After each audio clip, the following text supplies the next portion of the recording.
melaporkan dari titik ketiga Desa Lalabu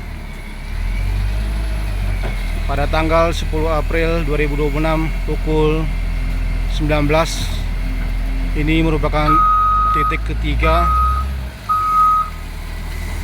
dari Mendale ke arah Dusun Labu.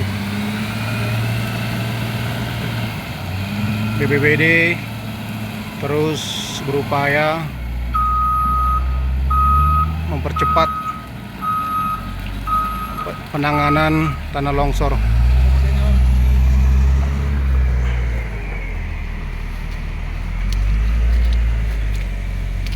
Satu buah kendaraan pun telah menunggu.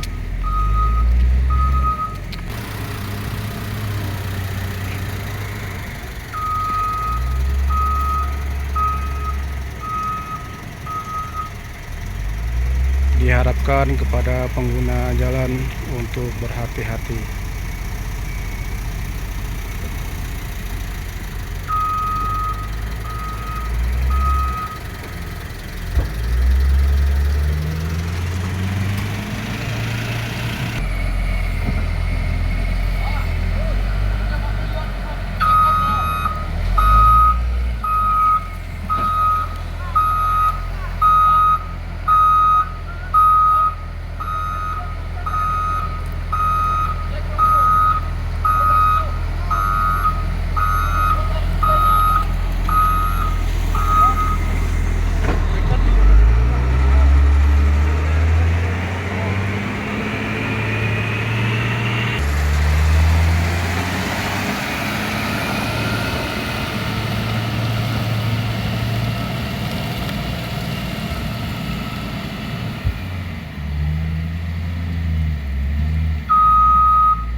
Baik, untuk titik ketiga pada Dusun Labu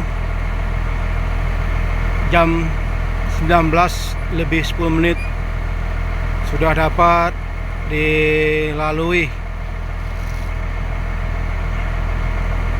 Mohon kepada pengguna jalan untuk berhati-hati